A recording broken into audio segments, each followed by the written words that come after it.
Hi friends, welcome to my channel. ಇವತ್ತು ನೋಡಿ lining Tux blouse ಯಾವ ರೀತಿ ಟಕ್ಸನ್ನು ತಗೋಬೇಕು, ಎಷ್ಟು ಅಳತೆ ತಗೋಬೇಕು ಅಂತ ನಿಮಗೆ ಸರಿಯಾಗಿ ತೋರಿಸ್ಕೊಡ್ತಾ ಇದ್ದೀನಿ. ನೋಡಿಕೊಂಡು ಕಲ್ತ್ಕೊಳ್ಳಿ. ಈಗ ನೋಡಿ ಎಲ್ಲ ಲೈನಿಂಗ್ ಅಟ್ಯಾಚ್ ಮಾಡಿ ಎಲ್ಲ ಇಟ್ಕೊಂಡಿದ್ದೀನಿ, ಫ್ರಂಟ್ ಪಾರ್ಟು ಬ್ಯಾಕ್ ಪಾರ್ಟು ಎಲ್ಲ. ಈಗ ನೋಡಿ ಯಾವ ರೀತಿ ಮಾರ್ಕ್ ಹಾಕ್ಕೊಳ್ಳೋದು ಅಂತ ನಿಮಗೆ ತೋರಿಸ್ತೀನಿ. ಈ ರೀತಿ ಮೊದಲಿಗೆ ಫೋಲ್ಡ್ ಮಾಡಿಕೊಂಡು ಎರಡು ಭಾಗನ ಮಾರ್ಕ್ ಹಾಕ್ಕೋಬೇಕು, ಕರೆಕ್ಟಾಗಿ ಇಟ್ಕೋಬೇಕು. ಈಗ ಎಷ್ಟು ಅಳತೆ ತೊಗೋಬೇಕು ಅಂತ ನಿಮಗೆ ತೋರಿಸ್ಕೊಡ್ತಾ ಇದ್ದೀನಿ ನೋಡಿ. ಈಗ ಇಲ್ಲಿಂದ ಇಲ್ಲಿಗೆ 4 ಇಂಚು ತೊಗೊಳ್ಳಿ, ಮಾರ್ಕ್ ಹಾಕ್ಕೊಳ್ಳಿ. ಆಮೇಲೆ ಅಗಲಕ್ಕೆ 2.5 ಇಂಚು ಮಾರ್ಕ್ ಹಾಕ್ಕೊಳ್ಳಿ. ಆಮೇಲೆ ಉದ್ದಕ್ಕೆ 2.5 ಇಂಚು ಮಾರ್ಕ್ ಹಾಕ್ಕೊಳ್ಳಿ. ಆಮೇಲೆ ಈ ಕಡೆಯಿಂದ 2.5 ಇಂಚು ಒಂದು ಮಾರ್ಕ್ ಹಾಕ್ಕೊಳ್ಳಿ. ಆಮೇಲೆ ಉದ್ದಕ್ಕೆ 5.5 ತಗೊಳ್ಳಿ, ಎರಡನ್ನು ಕೂಡಿಸ್ಕೊಳ್ಳಿ. ಆಮೇಲೆ ಇಲ್ಲಿ ಕೂಡ ಅಷ್ಟೇ 4 ಅಥವಾ 4.5 ಇಂಚಿಗೆ ಒಂದು ಹಾಕ್ಕೊಂಡ್ರೆ ಸಾಕು ಮಾರ್ಕು. ಆಮೇಲೆ ಇದು ಸೆಂಟರಿಗೆ ಒಂದು ಮಾರ್ಕ್ ಹಾಕ್ಕೊಳ್ಳಿ, 1.5 ಇಂಚು ಉದ್ದ ತೊಗೊಂಡ್ರೆ ಸಾಕು. ಈ 3 ಟಕ್ಸನ್ನು ಕಾಲು ಇಂಚು ಹಿಡಿಬೇಕಾಗತ್ತೆ. ಇದು ಒಂದು ಕೆಳಗಡೆ ಟಕ್ಸ್ ಮಾತ್ರ 2.5 ಇಂಚ್ ಅಂದರೆ 2.5 ಇಂಚ, 1/4 ಇಂಚ್ ಅರ್ಧ, 1/4 ಇಂಚಿಗೆ ನೀವು ಹಿಡ್ಕೋಬೇಕಾಗತ್ತೆ. ಉಳಿದಿದ್ದೆಲ್ಲ 1/4 ಇಂಚು ಹಿಡಿದ್ರೆ ಸಾಕು. ನೀವು ಮಾರ್ಕ್ ಎಷ್ಟು ಹಾಕಿದ್ದೀವಲ್ಲ ಅಷ್ಟನ್ನು ನೀವು ಹಿಡ್ಕೊಂಡು 1/4 ಇಂಚ್ ಅಗಲ ತೊಗೊಂಡ್ರೆ ಸಾಕು. ಈಗ ಈ ರೀತಿ ಫೋಲ್ಡ್ ಮಾಡಿ ತಟ್ಕೊಂಡ್ರೆ ಒಂದು ಸೈಡ್ ನಾವು ಮಾರ್ಕ್ ಹಾಕಿದ್ದು ಎರಡು ಕಡೆ ಇನ್ನೊಂದು ಕಡೆ ಮೂಡುತ್ತೆ. ಅದರಲ್ಲಿ ನೀವು ಚಾಕ್ ಪೀಸಲ್ಲಿ ಮಾರ್ಕ್ ಹಾಕ್ಕೊಳ್ಳಿ, ಅಂದರೆ ಎರಡು ಕಡೆ ಕರೆಕ್ಟಾಗಿ ಬರಲಿ ಅಂತ ಈ ರೀತಿ ಮಾಡ್ಕೋಬೇಕು. ನೋಡಿ ಕರೆಕ್ಟಾಗಿ ಎರಡು ಕಡೆ ಬಂದಿದೆ ಈಗ ಮಾರ್ಕು. ಈಗ ಇದನ್ನು ನಾವು ಸರಿಯಾಗಿ ಇಟ್ಕೊಂಡು ಕಟಿಂಗನ್ನು ಮಾಡ್ಕೋಬೇಕು. ನೋಡಿ ಈ ರೀತಿ ಕಟಿಂಗನ್ನು ಮಾಡ್ಕೋಬೇಕು. ಆಮೇಲೆ ಈಗ ಫಸ್ಟು ನಾನು ಲಾಚ್ ಹಾಕ್ಕೊಂಡು ಇಟ್ಕೊಂಡಿದ್ದೀನಿ ಭುಜದ ಮೇಲೆ. ಅದನ್ನೇ ಹಿಡ್ಕೊಂಡು ನೀವು 1/4 ಇಂಚಿಗೆ ಒಂದು ಭುಜದ ಮೇಲೆ ಸ್ಟಿಚ್ ಹಾಕ್ಕೊಳ್ಳಿ.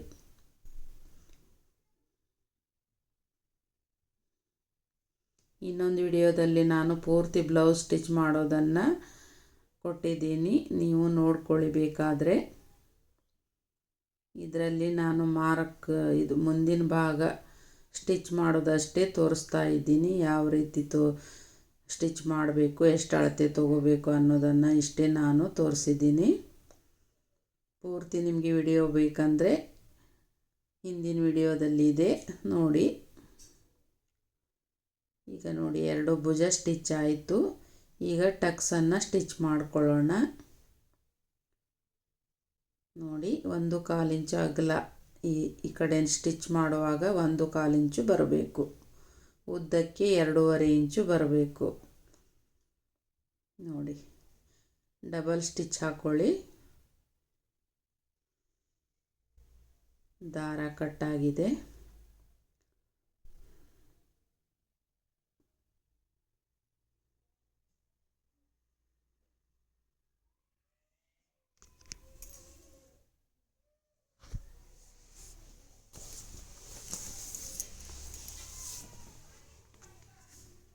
ಈಗ ನೋಡಿ ಅದರ ಮೇಲೆ ಇನ್ನೊಂದು ಸ್ಟಿಚ್ಚು ಹಾಕ್ಕೊಳ್ಳಿ.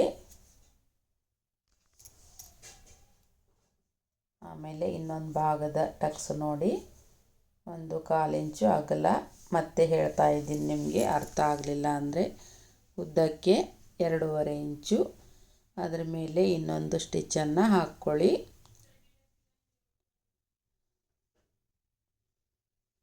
ಎರಡು ಸ್ಟಿಚ್ ಹಾಕೋದ್ರಿಂದ ಯಾವುದೇ ಕಾರಣಕ್ಕೂ ಬಿಚ್ಚಿ ಹೋಗೋ ಚಾನ್ಸು ಇರಲ್ಲ. ಹೀಗಾಗಿ 2 ಸ್ಟಿಚ್ ಹಾಕ್ಕೊಂಡ್ರೆ ಒಳ್ಳೆಯದು. ಇದು 1.5 ಇಂಚಿಗೆ ಒಂದು ಹಾಕ್ಕೋಬೇಕು, 1/4 ಇಂಚು ಅಗಲ ಅಷ್ಟೇ ತೊಗೋಬೇಕು. ಈಗ ನೋಡಿ ಇದು 1/4 ಇಂಚು ಅಗಲಕ್ಕೆ, ಉದ್ದಕ್ಕೆ 5.5 ಇಂಚು ತೊಗೋಬೇಕಿದು.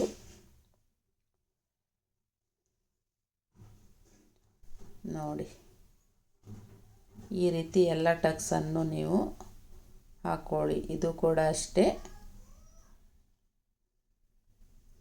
ನೀವು ಈ ರೀತಿ ವಿಡಿಯೋಗಳನ್ನು ನೋಡ್ತಾ ಇದ್ದರೆ ನಿಮಗೆ ಬಿಗಿನರ್ಸಿಗೆ ಬೇಗ ನೀವು ಕಲ್ತ್ಕೊಂಡು ಆರಾಮಾಗಿ ನೀವು ಬ್ಲೌಸನ್ನು ಕಟ್ಟಿಂಗ್ ಮಾಡಿ ಸ್ಟಿಚ್ ಮಾಡ್ಬೋದು. ಕ್ಲಾಸಿಗೆ ಕೂಡ ಹೋಗೋ ಅವಶ್ಯಕತೆ ಇರೋದಿಲ್ಲ. ಮನೆಯಲ್ಲೇ ನೀವು ಯೂಟ್ಯೂಬ್ ನೋಡಿಕೊಂಡು ನೀವು ಸ್ಟಿಚ್ ಮಾಡ್ಕೋಬೋದು. ಆಮೇಲೆ ಅಲ್ಪ ಸ್ವಲ್ಪ ಕಲ್ತವ್ರಿದ್ದರೆ ಅವರಿಗಂತೂ ತುಂಬಾ ಈಸಿಯಾಗಿ ಅವರು ಕಲ್ತ್ಕೋಬೋದು. ನೋಡಿ, ಇದನ್ನು ಕೂಡ 1/4 ಇಂಚು ಸ್ಟಿಚ್ ಮಾಡ್ಕೋಬೇಕು. ಉದ್ದ 4 ಇಂಚು ತೊಗೊಂಡ್ರೆ ಸಾಕು. ಕಂಕಳದ ಟಕ್ಸು ನೋಡಿ, 2 ಕಡೆ ಇದು ಕಂಕಳದ ಟಕ್ಸು. 4 ಇಂಚು ಉದ್ದ, 1/4 ಇಂಚು ಅಗಲ ಬಂದರೆ ಸಾಕು.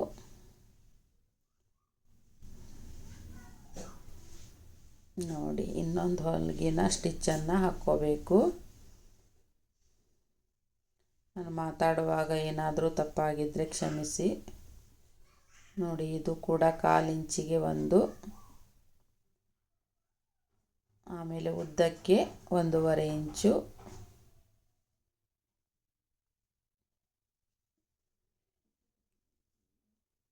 ನೋಡಿ, ಈ ರೀತಿನ ನಾವು ಟಕ್ಸ್ ಹಾಕ್ಕೋಬೇಕು. ತುಂಬ ಈಸಿಯಾಗಿದೆ. ನೀವು ಮನಸ್ಸು ಕೊಟ್ಟು ಕಲಿತ್ರೆ ಬೇಗ ಕಲ್ತ್ಕೋಬೋದು. ಈಗ ನೋಡಿ, ಟಕ್ಸು ಹಿಡ್ದಾಯಿತು. ಈಗ ಇದಕ್ಕೆ ಕ್ರಾಸ್ ಬೆಲ್ಟನ್ನು ಹೇಗೆ ಸ್ಟಿಚ್ ಮಾಡಿ ಅಟ್ಯಾಚ್ ಮಾಡೋದಂತ ನಿಮಗೆ ಹೇಳ್ಕೊಡ್ತೀನಿ, ನೋಡ್ಕೊಳ್ಳಿ. ನೋಡಿ, ಈ ರೀತಿ ಬಂದಿದೆ ನೋಡಿ. ಟಕ್ಸ್ ಎಲ್ಲ 2 ಕಡೆ ಕರೆಕ್ಟ್ ಅಳತೆಯಲ್ಲಿ ಬಂದಿದೆ. ಸ್ವಲ್ಪನೂ ಹೆಚ್ಚು ಕಮ್ಮಿ ಆಗಿಲ್ಲ.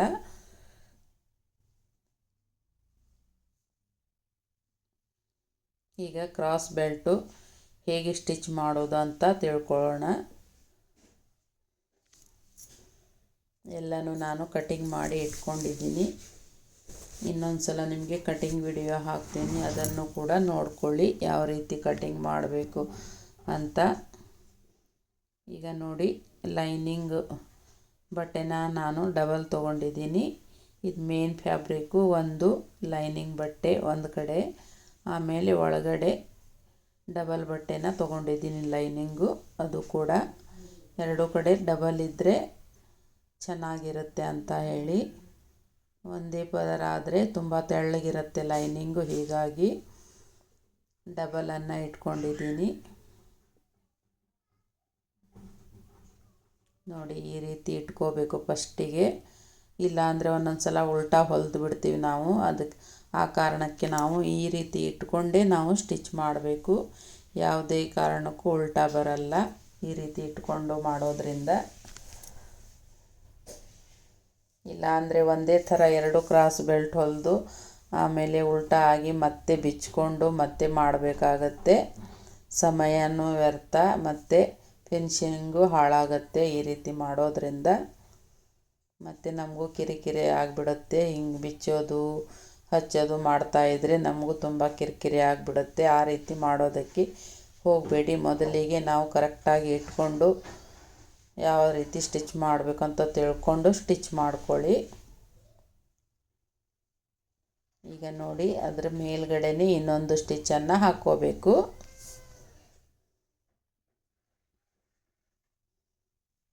ಈ ರೀತಿ ಕ್ರಾಸ್ ಬೆಲ್ಟು ಸ್ಟಿಚ್ ಮಾಡಿ ಅಟ್ಯಾಚ್ ಮಾಡಿದರೆ ತುಂಬ ನೀಟಾಗಿ ಬರುತ್ತೆ. ಒಬ್ಬೊಬ್ಬರು ಒಂದೊಂದು ಥರ ಸ್ಟಿಚ್ ಮಾಡ್ತಾರೆ. ಈಗ ಕಲಿಯೋರಿಗೆ ಏನಾಗುತ್ತೆ, ತುಂಬ ಕನ್ಫ್ಯೂಸನ್ ಆಗಿಬಿಡುತ್ತೆ. ಒಬ್ಬೊಬ್ರದ್ದು ಒಂದೊಂದು ಥರ ನೋಡಿದ ಕೂಡಲೇ ತುಂಬ ಕನ್ಫ್ಯೂಸ್ ಆಗಿಬಿಡ್ತಾರೆ ಅವರು.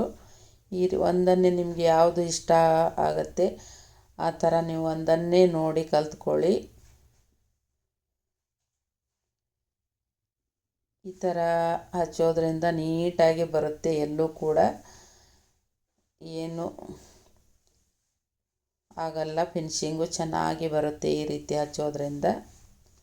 ಮತ್ತು ಗಟ್ಟಿನೂ ಆಗುತ್ತೆ ಈ ರೀತಿ ಮಾಡೋದ್ರಿಂದ.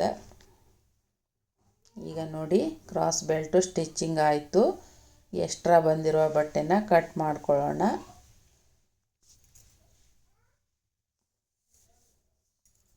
ನೋಡಿ,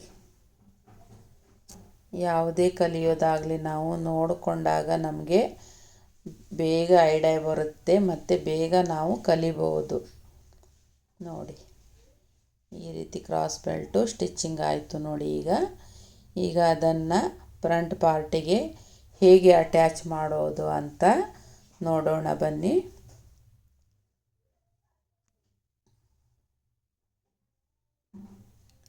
ಈಗ ನಾವು ಟಕ್ಸ್ ಹಿಡಿದಿದ್ವಲ್ಲ, ಅದು ಎಕ್ಸ್ಟ್ರಾ ಬಟ್ಟೆನ ನಾವು ಈ ರೀತಿ ಕಟ್ ಮಾಡೋಣ.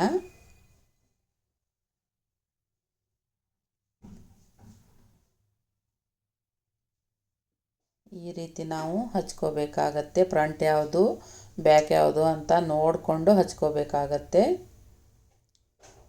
ನೋಡಿ, ಈ ರೀತಿ ಇಟ್ಕೊಂಡು ಒಂದು 1/4 ಇಂಚಿಗೆ ಸ್ಟಿಚ್ ಹಾಕ್ಕೊಳ್ಳಿ. ಜಾಸ್ತಿ ಹಿಂದ್ಗಡೆ ತಗೊಳ್ಳೋದಕ್ಕೆ ಹೋಗಬೇಡಿ, ಸೇಪು ಹಾಳಾಗತ್ತೆ.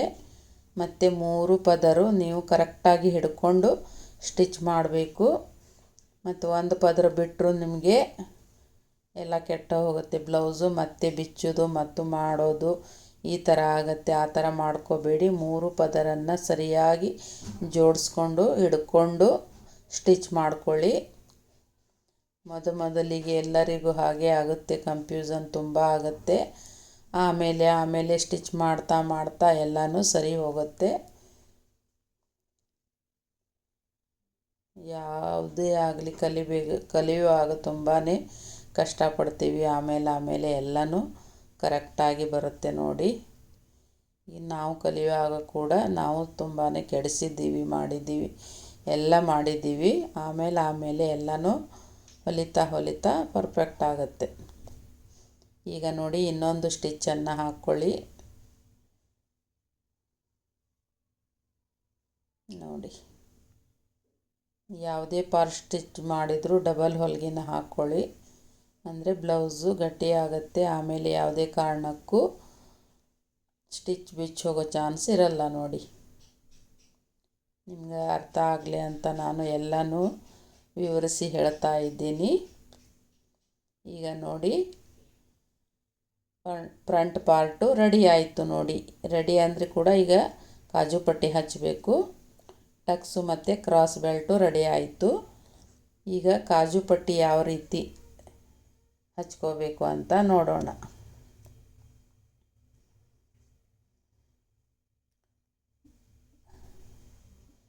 ನಾನು ಮಿಸ್ಟೇಕ್ ಮಾಡಿ ಇದು ಪಟ್ಟಿ ತೊಗೊಂಡಿದ್ದೀನಿ, ಇದೆಲ್ಲ ಇದು ಹುಕ್ಸ್ ಪಟ್ಟಿ. ಈಗ ನೋಡಿ, ಕಾಜು ಪಟ್ಟಿ ತೊಗೋತಾ ಇದ್ದೀನಿ. 3 ಇಂಚು ಅಗಲ ತೊಗೋಬೇಕು. ಈಗ ಲೈನಿಂಗ್ ಒಂದು ಬಟ್ಟೆ ತೊಗೋಬೇಕು. ಆಮೇಲೆ ಮೇನ್ ಫ್ಯಾಬ್ರಿಕ್ ಎರಡನ್ನು ಜೋಡಿಸ್ಕೊಂಡು ಫಸ್ಟಿಗೆ ಒಂದು ಸ್ಟಿಚ್ ಹಾಕ್ಕೋಬೇಕು ಈ ರೀತಿ.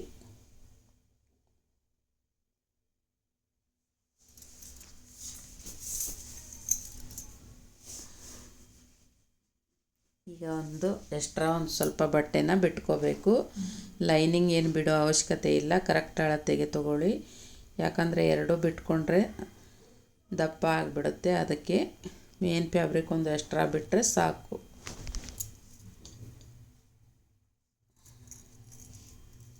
ಈಗ ಇದನ್ನು ನಾವು ಈ ರೀತಿ ಫೋಲ್ಡ್ ಮಾಡಿ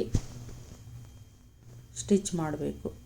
1 ಇಂಚ್ ಅಗಲ ಬಂದರೆ ಸಾಕು. 1 ಇಂಚ್ ಅಗಲ ಬರುವಷ್ಟು ನಾವು ಬಿಟ್ಕೊಂಡು ಫೋಲ್ಡ್ ಮಾಡಿಕೊಂಡು ಸ್ಟಿಚ್ ಮಾಡಬೇಕು.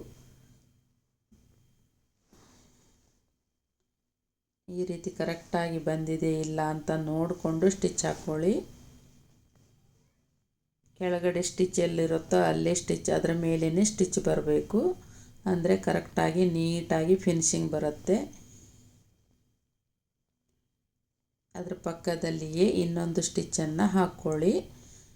ಆ 2 ಸ್ಟಿಚ್ ಸೆಂಟರಿಗೆ ನಾವು ಕಾಜುನ ಮಾಡಬೇಕಾಗತ್ತೆ.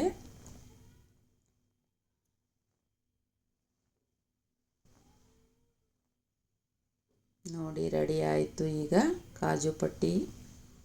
ಈಗ ಒಂದು ಭಾಗ ರೆಡಿ ಆಯಿತು. ಇನ್ನೊಂದು ಭಾಗದ ಹುಕ್ಸ್ ಪಟ್ಟಿ ಹೇಗೆ ಹಚ್ಚೋದಂತ ತೋರಿಸ್ತೀನಿ ನಿಮಗೆ. ಇನ್ನೊಂದು ಭಾಗ ಕೂಡ ನಾನು ಸ್ಟಿಚ್ ಮಾಡಿ ಇಟ್ಕೊಂಡಿದ್ದೀನಿ. 2 ತೋರಿಸೋಣ ಅಂದರೆ ವಿಡಿಯೋ ತುಂಬ ಲೆಂತಿ ಆಗಿಬಿಡುತ್ತೆ. ಅದಕ್ಕೆ ಒಂದು ನೋಡಿದರೆ ಸಾಕು. ಅದಕ್ಕೆ ನಾನು ಒಂದೇ ನಿಮಗೆ ತೋರಿಸಿದ್ದೀನಿ. ಈಗ ನೋಡಿ, ಹುಕ್ಸ್ ಪಟ್ಟಿ ಇದು 1.5 ಇಂಚು ಅಗಲ. ಆ ಸೆಂಟರಿಗೆ ಟಕ್ಸ್ ಬಂದಲ್ಲಿ ನಾವು ಈ ರೀತಿ ಸ್ವಲ್ಪ ಮಡಚಿಕೊಂಡು ಸ್ಟಿಚ್ ಮಾಡಬೇಕಾಗತ್ತೆ. ಈಗ ನೋಡಿ, ಈ ರೀತಿ ತಗೋಬೇಕು. ಅದರ ಮೇಲೇ ಇನ್ನೊಂದು ಸ್ಟಿಚ್ ಹಾಕ್ಕೋಬೇಕು. ಇದಕ್ಕೆ ಲೈನಿಂಗ್ ಬಟ್ಟೆ ಒಂದೇ ತೊಗೊಂಡ್ರೆ ಸಾಕು, 2 ಬಟ್ಟೆ ತೊಗೊಳ್ಳೋ ಅವಶ್ಯಕತೆ ಇಲ್ಲ, ಯಾಕಂದರೆ ಒಳಗಡೆ ಹೋಗುತ್ತೆ ಇದು. ನೋಡಿ ಈ ರೀತಿ 1 ಇಂಚು ಅಗಲ ತೊಗೊಂಡ್ರೆ ಸಾಕು, ಒಳಗಡೆ ಫೋಲ್ಡ್ ಮಾಡಿಕೊಂಡು ಸ್ಟಿಚ್ ಮಾಡ್ಕೋಬೇಕು.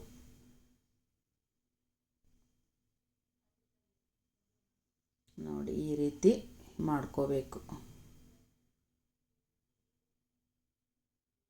ಈಗ ಆಯಿತು ನೋಡಿ. ಈ ವಿಡಿಯೋ ನಿಮಗೆ ಹೇಗನ್ನಿಸ್ತು ಕಮೆಂಟ್ ಮಾಡಿ ತಿಳಿಸಿ. ಮತ್ತೆ ನಿಮಗೆ ಯಾವ ಥರ ಸ್ಟಿಚಿಂಗ್ ವಿಡಿಯೋ, ಕಟಿಂಗ್ ವಿಡಿಯೋ ಬೇಕು ಅದನ್ನು ತಿಳಿಸಿ. ಮತ್ತೆ ಸಿಗೋಣ ಮುಂದಿನ ವಿಡಿಯೋದೊಂದಿಗೆ. ನಮಸ್ಕಾರ.